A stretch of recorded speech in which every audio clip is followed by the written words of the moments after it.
Thank you, Commissioner Cohen. The next meeting is the Committee on Capital Planning, Execution, and Asset Management, which will be chaired by our Vice Chairman, Jeff Linford. Vice Chair? Thank you, Mr. Chairman. Today's meeting of the Committee on Capital Planning, Execution, and Asset Management is being held in public session in its entirety.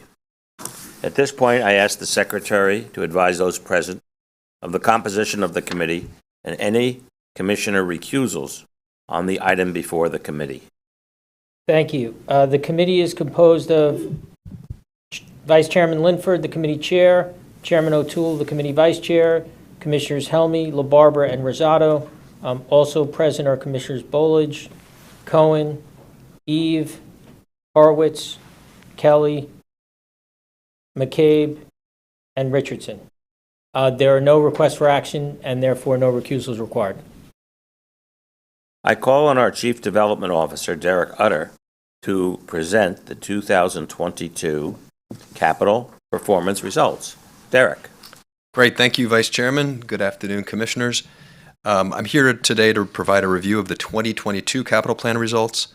Spending was $2.1 billion in 2022, about the same amount that we spent in 2021, down just a tad.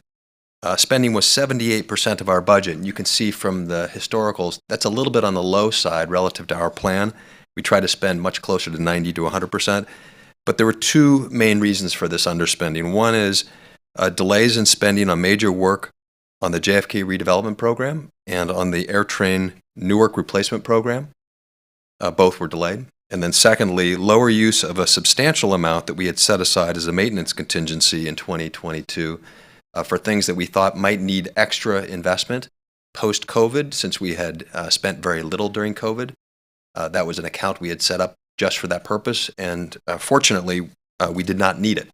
So we spent a lot less out of that account than we had thought, and that caused us, the combination of those two things brought us down about 20% below our plan. So turning to on-time results, as I often say, we measure every project at 2 points. At the end of the pre-construction phase, when we award a contract, we have a date for when we want to award a contract. And then secondly, when we finish construction. And those are the two dates that we hold ourselves accountable to. This year, we hit 86 of our 96 planned milestone dates on schedule for 90% performance. And that was in line with where we were last year, a little bit below our strongest performance in 2019 of 94%. During 2022, there were several important projects completed and put into what we call beneficial use. I highlight 12 of those projects on this slide, spread across our 4 line departments.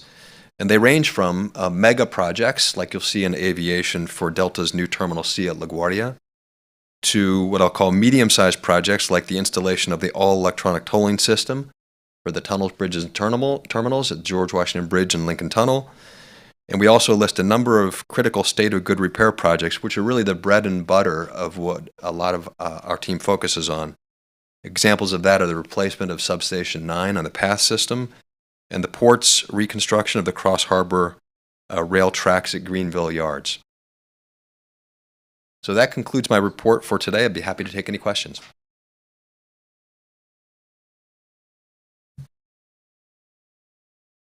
Board.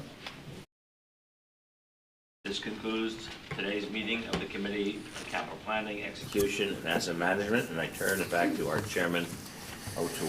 Thank you, Vice Chair. Good afternoon. The board meeting of the Port Authority of New York and New Jersey and its component